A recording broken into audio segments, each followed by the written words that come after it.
Fovi Katako, que répondez-vous de cette tribune qui circule sur les réseaux sociaux, la tribune de la femme du président Faure Gnassingbé, Madame Nyakadé? Je l'ai lu comme tout Togolais et c'est quelque chose qui se fait sur les réseaux sociaux qui prend sa signature. Depuis là, on n'a pas encore une sortie qui dit que ça ne vient pas d'elle. Bon, on est habitué à ça, à des différentes périodes de l'histoire du pays, des gens qui ont servi, des gens qui ont mangé dans le système, ils prennent de lucidité et viennent parler le langage du peuple. Oui, on a déjà vu ça. Et après, on a vu ce que ça a donné. Bon, est-ce qu'on va la rejeter? Est-ce qu'on va la prendre? Je ne saurais le dire. Mais l'analyse que je peux faire en tant que sociologue, en tant que un observateur de la vie sociale, c'est que quand vous lisez sa tribune, il a parlé de femmes et de mères. C'est-à-dire quoi? En tant que femme et mère, c'est quelqu'un qui est proche du système. Et elle a eu les enfants avec le système. Elle sait à peu près l'impact qu'a le non-pouvoir avec une culture, avec une méthode d'incompétence sur les enfants. Ils sont pour exemple de 60 ans.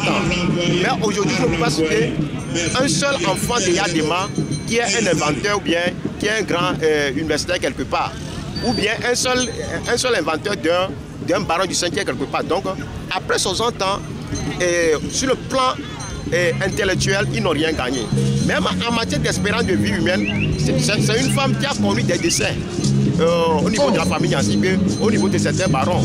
Donc, par rapport à tout cela, et aussi, ils tombent malades. Ils sont confrontés à des problèmes de santé. Malgré qu'ils ont l'argent, malgré qu'ils ont le pouvoir, ils meurent aussi, ils tombent malades.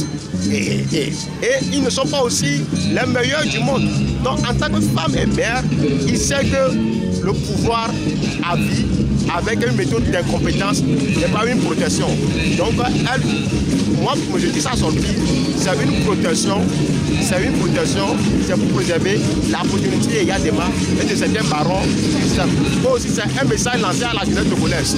Parce qu'en tout temps, il y a des jeunes qui utilisent leur énergie, leur intelligence pour aller secourir le pouvoir moribond des Gnassingbé.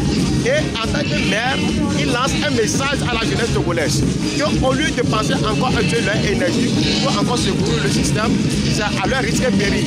Ils doivent maintenant s'organiser, se lever pour faire partie du Gnassingbé. Et aussi, il a lancé un message à toutes les femmes du système et à toutes les femmes togolaises. À un moment donné de l'histoire d'un pays, il faudrait que les femmes qui donnent vie doivent se lever pour dire non à la non à ce qui ne va pas. Donc c'est ce que je veux dire par rapport à ça. Merci beaucoup, M. Fovi Katako.